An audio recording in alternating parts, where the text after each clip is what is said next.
Hello and welcome. I'm Kamla. My guest today is filmmaker Mira Nair. The US premiere of her new film, The Reluctant Fundamentalist, was at the 35th Mill Valley Film Festival that was held in October of 2012. It stars British actor Riz Ahmed, Kate Hudson, Liev Schreiber, and Kiefer Sutherland. Mira Nair's film repertoire includes Amelia, The Namesake, Monsoon Wedding, Sutra, Mississippi Masala, and Salaam, Bombay. We sat down with Mira to talk about her new film and her filmmaking career. Do you want to talk about the music? Music plays a very key role in many of your films. Yeah. And in this film, you got somebody special, right? Which one? What do you mean?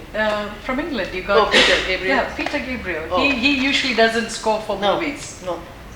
Okay.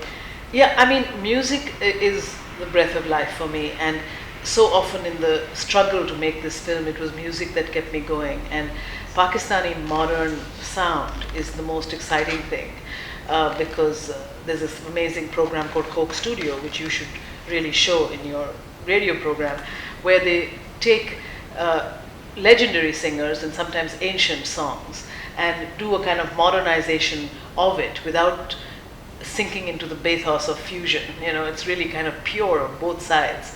And they do these extraordinary songs. And so we have a lot of Pakistani sound in the movie. You have Misha. We start with an 8-minute Qawwali of Farid Ayaz and Abu Muhammad, and then we have Misha Shafi, the great singer, who's in her first acting debut. She plays Changez's sister in the film, and she also sings. And then we have Atif Aslam, the great pop star from Pakistan, who sings 2 Fairs poems. And then the great coup was to entice my old friend Peter Gabriel to make a new version of Bol, Fairs Ahmed Fairs' great classic poem, which he does. He made an original song in which Atif sings the Urdu and Peter sings the English. And the score was done by a great California musician, Mike Andrews, who's a fantastic iconoclast and an extraordinary musician. And he made the score, which is a pretty vibrant and important part of the music of the film. You learn music yourself, don't you? I just, I'm one of those sort of lovers of classical Indian music, but I play it and I sing it in the shower. What do you play? No, I play it meaning I listen to music. I listen to Kishori Amankar, I listen to Ustad Dalat Khan Sahab, I listen to all the, the rags in any form, sung or instrumental. And I listen to a lot of Pakistani music, a lot of ghazal, a lot of Farida Khanum. But I also listen to African music. I'm a daughter of Africa now. I live in Uganda most of the year, and I love music. So I have a lot of, music is thankfully the food of life. Did you ever visit Ustad Ali Akbar Khan, because we're in Mill Valley? He has his college up here. Oh no, I haven't. But actually, Ali Akbar Khan Sahab's piece is in The Reluctant Fundamentalist, a great piece of his that he did with Nikhil Banerjee on sitar, that his wonderful son Alam Khan, who also performs in our soundtrack with Mike Andrews, and Alam made it possible for us to have this piece of sarod and sitar in our film. So you mentioned you're a daughter of Africa, and this question comes from one of the viewers and listeners, and they're from Africa. They want to know, why is she staying in Uganda? We know she's married to somebody from Uganda, but why does she choose to stay in Kampala? Well, life is amazingly rich, and I was lucky enough to go to Uganda for the first time to the continent in 1989 when I was researching the screenplay for my second film, Mississippi Masala, and during it met and fell slam bang in love with my husband Mahmoud Mamdani, who's a professor of politics in Makerere University in Kampala, and ended up just staying on and living there since 1989. And it's an extraordinary place really. And I became a gardener, and I have a 23-year-old garden now, and gave birth to our son there.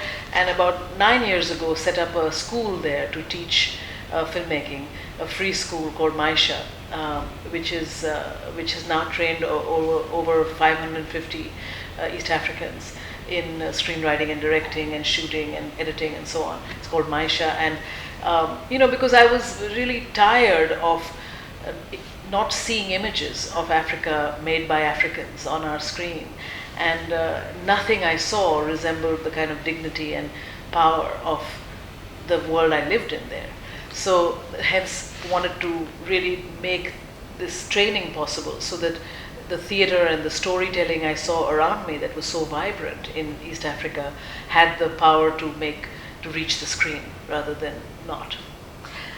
Indians have been part of Africa for over 100 years. Yes. Have you been surprised by the Indian population in different parts of Africa? Well, especially from Gujarat, Yes. My husband's family came from Gujarat. They're from Kathiawar. Okay. Are they Memons then? Or, no, they're Ithnasharis. Okay. They came from, his great-grandfather came on a dhow from Kutch to East Africa, went to Lamu and then Zanzibar and then Dar es Salaam and then Kampala. Oh. So, it's an old tradition, and I'm not surprised. Indians are like the Chinese. I mean, we are just incredible adventurers in some ways, and of course, traders. So the trading, the Silk Route, all these coastal routes have formed incredible migrations that are so interesting to me. What are the changes you've seen in Uganda in the last 23 years? Because must have been enormous, the kinds of changes. Well, the great change is that, like there's a line in the Mississippi Masala, Africa is for Africans, and that's the great change, is that it used to be a society in Uganda that was really run by the Asian population, the shopkeepers, the industry, the business, and the whole thing. Now it's an African-run society, which is very interesting, and the way it should be, I think. The Indians are back in some way, and they have their presence, but it is a Ugandan vibrancy that you feel on the streets, which I think you would not have felt had the expulsion not happened in 1972. I mean, throughout the Asians.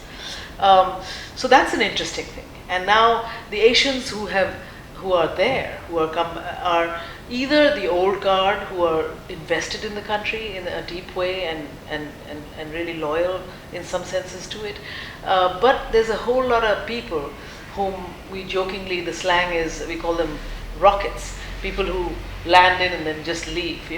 A lot of people, younger folk from the subcontinent who come, who do business, who trade, who have not much invested in the country, and then who leave in 10 years or so after they've made their money.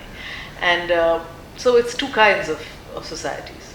So you mentioned that, when you went to boarding school, you would go from where your father was stationed in Orissa to the foothills of Himalayas. That's right. So traveling then was very different. It took a long time for you to reach your place, destination. Right. But today you're traveling between 3 continents. Right. And you're probably frequently in airports. I try not to be. I'm wondering, how has that experience changed in forming stories in your head or inspiration for films that you make? So I'm wondering if you ever think that, there's a movie right in front of you.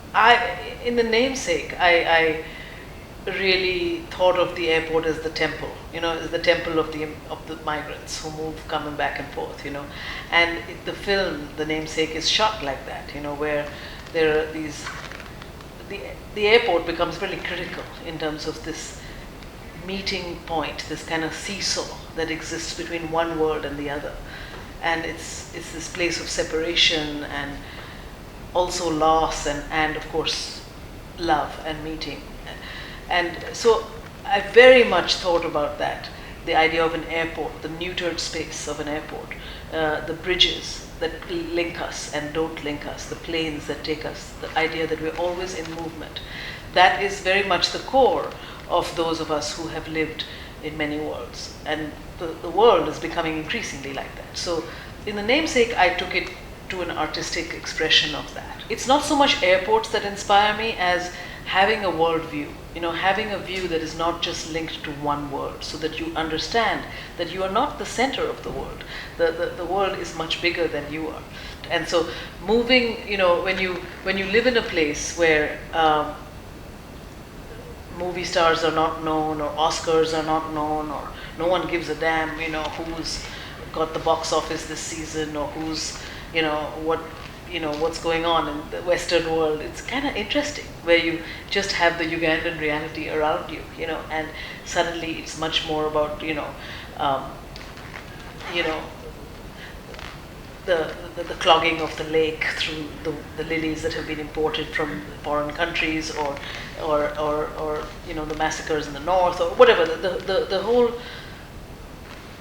worldview shifts, So that is very good or therapeutic for me, because it teaches me to see the world differently and to feel about it differently. Similarly in India, it is so, I get so engaged on everything that happens that it's almost overwhelming, that I can't, I need to see it, I need to sift it to have some clarity about what I would do. But coming and going from India, especially in the earlier years, was very interesting, because I saw, for instance, the power of the street kids on the street who refused to have pity for themselves, but who insisted on having a childhood. And that was what made Salaam Bombay. And when the movie was a hit and became this kind of mini phenomenon, I had many Indian director friends in Bollywood and Bombay talk to me like, how did you do that? Should I put Michael Caine in a movie and it'll become international? They used to ask me stuff like this, and I would say, it's right under your noses. You just don't see it, And no, the answer is not Michael Caine in a movie to make it international. The answer is to make a story that will really capture people's hearts in a way that it is local but becomes universal. Mira, thank you so much for your time today. Thank you.